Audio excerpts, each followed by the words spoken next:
இருக்கிறது. பூமி பந்திலே நாம் எங்கே சொல்கிறோம் என்பதை நிதானித்து விட்டால் எப்பொழுதும் வாழ்வில் வெளிச்சம்தான்.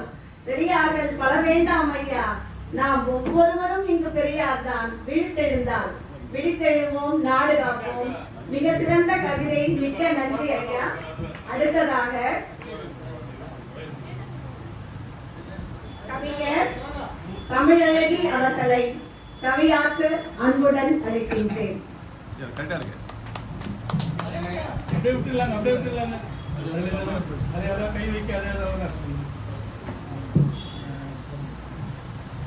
அனைவருக்கும் இனிய மாலை வணக்கம். தமிழ் சிந்தனையாளர் பேரவை இந்த மகளிர் நாளொட்டி இந்த பாவையும் அடுத்து வரும் கருத்தரங்கத்தை வந்துட்டு ஏற்பாடு செய்த அனைத்து நிர்வாகிகள், தோழர்கள் மற்றும் இங்கு வந்துள்ள அனைத்து உறவுகளுக்கும் என்னோட வணக்கத்தை தெரிவித்துக் கொள்கிறேன். இது இப்போ கொஞ்சம் சிறிது நேரத்தில் எழுதுனது, அதனால கொஞ்சம் அங்கங்க வந்துட்டு பிழைகள் இருக்கும். சரி, தொடங்குற. மொட்டாய், மலராய், கலையாய், தலையாய், ஆணி வேராய், ஆணின் வேராய் சுழன்று திரிகிறாள். அடுப்பை தாண்டி படிப்பை தொடவே 1000 போராட்டம். வேலைக்கு செல்லும் வழியில் வேலிகள் 1000. வீட்டில் அவள் குரல் கேட்க நாட்டில் போரிட வேண்டும். சரி, அத்தனையும் மாறினால் மாற்றம் வேண்டுகிறோமே, இன்னமும் பெண்ணியம் பேசுகிறோமே. இன்று பெண்ணியம் என்றாலே கண்ணியம் தவறுதல் என்று சிரிக்கிறார்கள் சில மேதாவிகள். என்னதான் வேண்டும்? எதற்குதான் பெண்ணியம் பேச வேண்டும்? பெண்ணியம் தான் பேச வேண்டும், அதற்கு தான் நாங்கள் பேசுகிறோம். பிடித்ததை செய்வது மட்டுமா பெண்ணியம்? அவளுக்கு பிடிக்கவில்லை என்றால் செய்யாமல் இருப்பதும் தான் பெண்ணியம். சொல்வதை கேளு என்பதை கேட்டு சொல்கிறேன் என்று மாறிவிட்டது.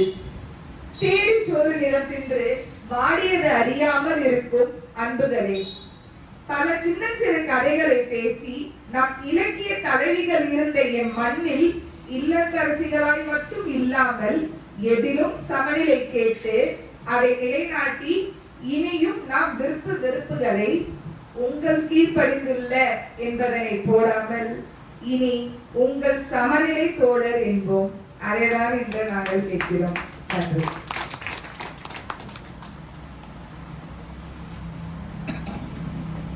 பெயர்க்கேற்ற அழகு தமிழ். எது பெண்ணியம்? இன்னுமே விளக்கிக் கொண்டே இருக்க வேண்டியிருக்கிறது. ஆனாலும் இன்று நாம் மகளிர் தினம் கொண்டாடி கொண்டிருக்கிறோம். விளங்கிக் கொள்ளுங்கள் ஆண்களே, பெண்ணியம் எது? அவர்கள் மனதில் தோன்றும் ஒவ்வொன்றும் பெண்ணியம் தான். இந்த அரியதொரு நாளில் நானும் ஒரு கவிதை வாசிக்க விரும்புகின்றேன். அதே தலைப்பு தான். அதிலே குறிப்பாக உட்புரிவாக சர்க்கஸில் கால் பதித்த முதல் இந்திய பெண் சுசீலா சுந்தரி அவர்களை பற்றி வாசிக்க விரும்புகிறேன். 1876 வங்க மாநிலத்தில் சிவப்பு விளக்கு பகுதிகளில் ஒன்றான ராம்பாகன் பகுதியில் பிறந்தாள் ஒரு மங்கை. கூட்டுக்குள் அடைபட்டு பழம் தின்னும் விழியல்ல அவள். சீரான உடற்பயிற்சி, கயிறேறும் திறனோடு சிட்டாக பறந்திடுவாள் புறவிதனில். மற்போரில் மா வீரனையும் மண்டியிடச் செய்திடுவாள். ஆக்கம் அதர்வினாய் செல்வது போல் இவள் ஊக்கமும் கட்டான உடல் தேகமும் கண்டு அழைத்தது தி கிரேட் பெங்கால் சர்க்கஸ் கம்பெனி. வட்டரங்கு என்றதும் வாய்ப்பிழந்தார் பெற்றோர். வட்டரங்கினா சர்க்கஸ், வட்டரங்கு விளையாடப்புரியா அலத்தூற்ற நல் வாய்ப்பென்று அவரவரும் பேச்சாளர் ஆனார். அத்துணையும் புறம் தள்ளி ஜிம்னாஸ்டிக்கும் பார் விளையாட்டும் கற்று தேர்ந்து அவள் செய்த சாகசங்கள் ஏராளம். வித்தை கண்டு வியந்த இளவரசர் தேவா வங்க புலிகள் 2 பரிசளித்தார். சிங்க பெண்ணுக்கு சிங்கம் ஒன்றும் வந்தது பரிசாக. வில் கொண்டு வீட்டும் விலங்குகளை தன் சொல் கொண்டு வீழ்த்தினாள் வீரமங்கை. ஆம், வில் கொண்டு வீழ்த்தும் விலங்குகளை தன் சொல் கொண்டு வீழ்த்தினாள் வீரமங்கை. உரும நிற்க உட்கார கற்று தந்ததுடன் வாய்ப்பிழந்து மல்யுத்தம் செய்தது கண்டு வங்காளமே வாய்ப்பிழந்து நின்றது அன்று.